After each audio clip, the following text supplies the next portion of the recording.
Okay, so when you hear the word narcissist, what's the first thing that pops into your head? Probably someone loud, right?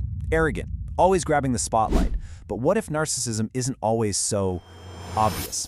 Thanks to the amazing work of Dr. Ramani Durvasula, we're going to pull back the curtain on a much quieter and honestly a more insidious type, the covert narcissist.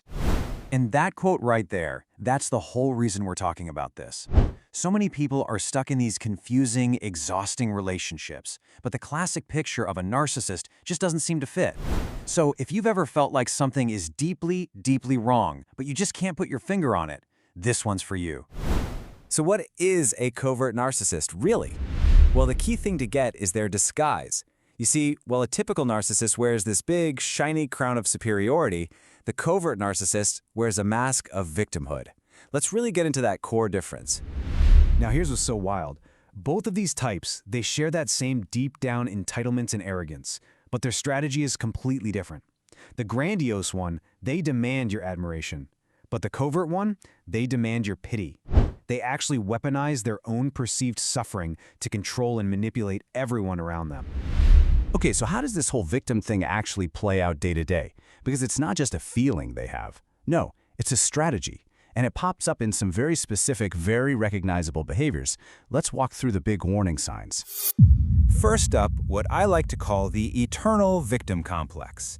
In their story of the world, it is fundamentally unfair and it is always rigged against them. Every single failure is someone else's fault.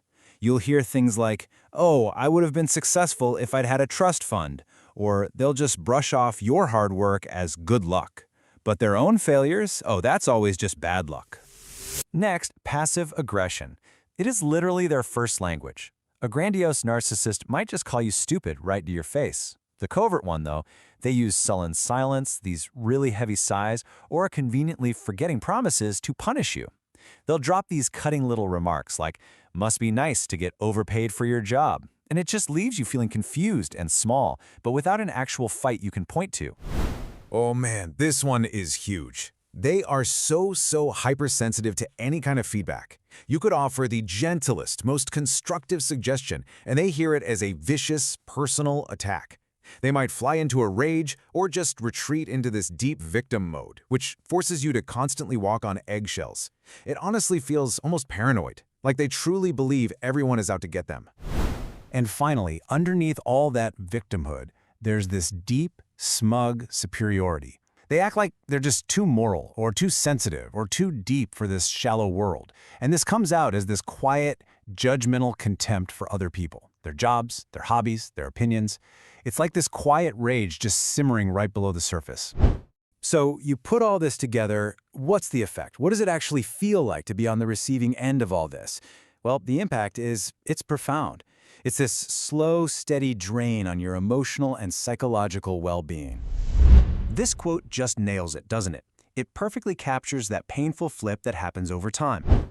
You get drawn in because you want to help this poor, misunderstood person.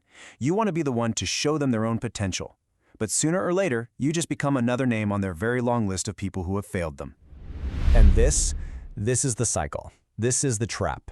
It almost always starts with your own empathy. You feel sorry for them, and you want to be the one person who finally gets them. But as you get sucked into their story, you start to realize none of your efforts are working. And when they don't work, it becomes your fault. You're the one left feeling guilty, alone, and just completely burned out. But here's the good news. You do not have to stay stuck in that cycle. There are absolutely ways to break free and get your own sense of reality back.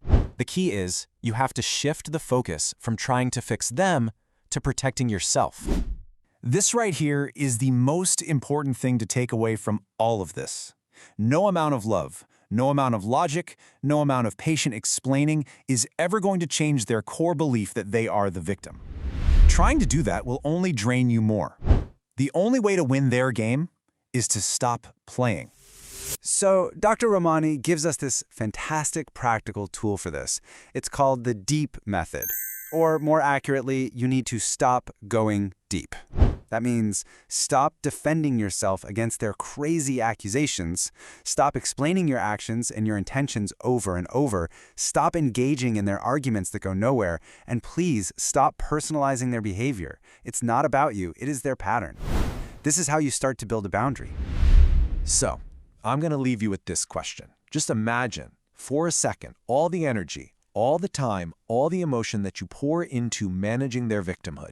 What could you create? What could you achieve? What could you simply enjoy in your own life if you took all that energy and invested it back into yourself? What could you build if you finally stopped trying to fix their story and started writing your own?